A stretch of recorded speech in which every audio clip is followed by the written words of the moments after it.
तरह याद कर लीजिए, ठीक है। इन्हें हम याद करेंगे तो आप समझ जाएंगे कि किसका उच्चारण स्थान कहाँ से किया जाता है ना। क का उच्चारण स्थान क्या है, खाए गए, ठीक है, अन्ना हो गया, ये हो गया, रहे हो गया, लय हो गया, इनका उच्चारण स्थान कहाँ से होता है, ठीक है। कोई दिक्कत है तो ध्यान ये पवर हो गया, पे में इनका उच्चारण स्थान होठ है, बिना होठ को आप सटाए बै नहीं बोल सकते, बोलिए बै बिना होठ सटाए। ये ध्यानीय चिन्ह है, तो ध्यानीय चिन्ह है, ठीक है। ये संस्कृत के मंत्रों में इसका उपयोग होता है। ये कौन सा चिन्ह है, उपाध्यानीय चिन्ह। इसका प्रयोग संस्कृत के मंत्रों में होता है। कहाँ पे होता है? अभी तक कितने उच्चारण स्थान? 5 हो गए, ठीक है।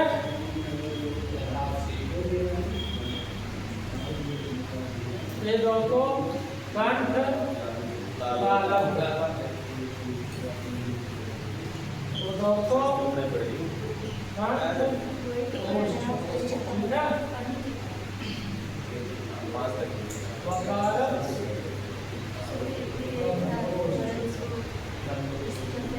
ठीक है, वकारस दंतौष्ठ, ठीक है।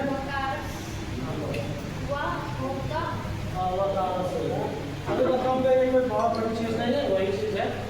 ये 5 उच्चारण स्थान ये हो गए, 3 उच्चारण स्थान ये हो गए, कंठ तालव्य, कंठोष्ठ और दंतोष्ठ।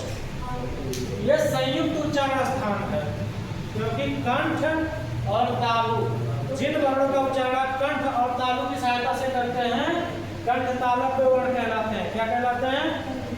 और जिनका उच्चारण कंठ और ओठ दोनों की सहायता से करते हैं, वो कंठोष्ठ वर्ण होते हैं। क्या होते हैं? कंठ और ओठ। और ये दंतोष्ठ हो गया। वकार से मतलब होता है वय आकार का, तो वय आकार का ये कही है, तो बताइए मुझे, वा का उच्चारण स्थान क्या है? दंत है कि ओष्ठ है कि दंतोष्ठ है? दंतोष्ठ। बात समझ में आया? आप मुझे बताइए, जो ये है किन 2 स्वरों से मिलकर बनता है? छोटा छोटी, छोटा छोटी। अभी आपने पढ़ा अदुहा विसर्जनीय नाम कंठ, आ का उच्चारण, तो इसका उच्चारण छोटी ही पढ़ा, इसमें समान तालव्य, छोटी का उच्चारण, छोटी का उच्चारण। इसीलिए ए का उच्चारण स्थान कंठ तालव्य होता है। कोई दिक्कत है? नहीं समझ में आया? जहाँ से ए का उच्चारण वैसे ए का उच्चारण, ठीक है। ये जो 2 वर्ण हैं, कितने वर्ण? उनका कंठ तालव्य। अब हो गया। आप मुझे बताइए, और किन से मिलके बनता है?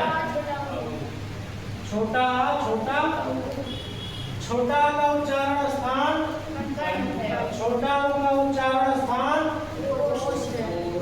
तो इसीलिए इसका उच्चारण स्थान, ये समझ में आ रहा है? ये ओ का उच्चारण स्थान कंठोष्ठ क्यों होगा? समझ में आया? कोई दिक्कत है? जहाँ से होगा वहीं का होगा, ठीक है। ये हो गया, ये हो गया, और ये 2 हो गया, 4 हो गया ना, और ये 5 हो गया। आप मुझे बताइए, कितने उच्चारण स्थान होते हैं? प्रयोग कितने का करते हैं? ये 8 उच्चारण स्थान हो गए, ठीक है। और ये जो 3 हो गया, ये संयुक्त उच्चारण स्थान। क्या है? संयुक्त उच्चारण स्थान कितने होते हैं? 3 होते हैं, ठीक है। वही 3 होते हैं, कंठ तालव्य, कंठोष्ठ और दंतोष्ठ, ठीक है। आप मुझे बताइए, संयुक्त उच्चारण स्थान वाले कितने वर्ण हैं? कितने वर्ण हैं? 5 ही हैं। ऐ, ओ, औ और वै, यही ना 5 हैं। ये हो गया, ये हो गया, 2 ये हो गया, ये हो गया, ये हो गया। क्वेश्चन पूछेगा आपसे, संयुक्त उच्चारण स्थान वाले वर्णों की संख्या कितनी है? 5 है। संयुक्त उच्चारण स्थान कितने हैं?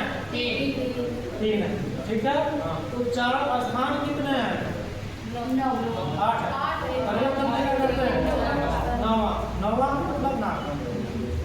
आपको तो बताया नहीं क्या?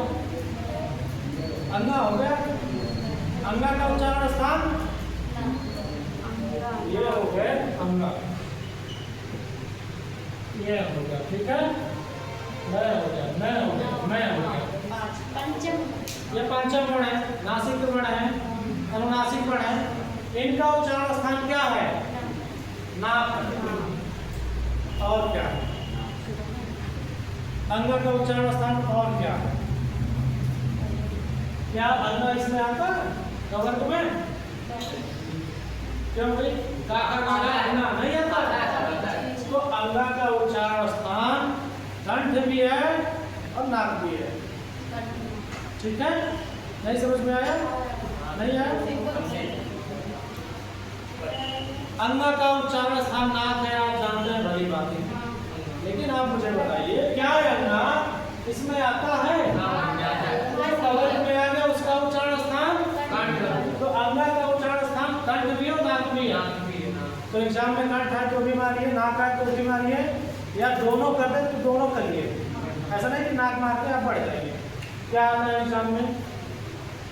कंठ आ गया, नाक आ गया, नासिक लिखेगा, नासिक लिखेगा, ठीक है। दोनों लिखेगा, ए व बी दोनों, ठीक है। और लिखेगा तालु, क्या लिखेगा? तो कुछ बच्चे कहेंगे तो कवर में आता है कंठ मारो आगे बढ़ो, जल्दी जल्दी प्रेशर रहता है। कुछ बच्चे कहेंगे अनुनासिक है, नाक में क्या मारो आगे बढ़ो, ठीक है। आपको ए व बी दोनों करना, ठीक है। कोई दिक्कत है? अब मुझे बताइए हिया, हिया का उच्चारण स्थान चावर में आएगा। हाँ, तो चावर में आएगा तो नासिक और तालु। तो अब वो तीनों बताए जाएंगे। कोई दिक्कत है? कोई दिक्कत है? नहीं, ठीक है। यह वर्ण, ये जो वर्ण है बहुत अच्छा वर्ण है। किसी भी शब्द के जब अंतिम में मिलता है ना तो पक्का पक्का जान चाहिए कि वो तत्सम है। जैसे प्राण हो गया, मिल गया वो तत्सम हो गया। क्या हो गया? किताबों किताबों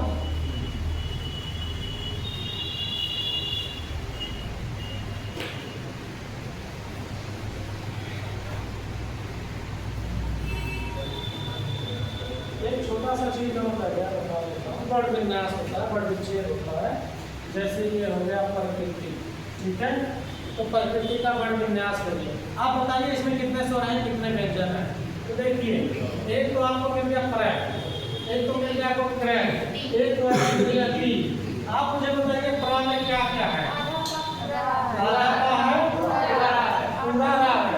मैं पूरा रा को आधा रा छोटा रा नहीं देता, कोई दिक्कत नहीं। एक क्र में क्या है? आधा रा री है, कर्म में रा। और री को ही मैं क्या लिख देता हूँ? री रहेगा तो छोटा थोड़ी ना लिखूंगे। और ती में आधा रा और छोटी, कोई दिक्कत है? आप मुझे बताइए प्रकृति में कितने स्वर हैं?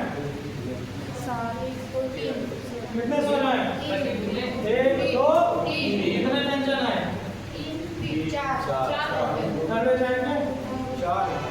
कोई दिक्कत है? ये प्रकृति आपको दिख रहा है कि नहीं अक्षर है? मैं पूछूं कितने वर्ण हैं? तो कितने वर्ण? 3 5 7 वर्ण हैं। कितने वर्ण हैं? यही फर्क होता है अक्षर में और वर्ण में, ठीक है। आपको अक्षर भी नहीं दिख रहे हैं, वर्ण कितने हैं? 7। कोई दिक्कत है? और इसमें से एक दो करा तो क्या?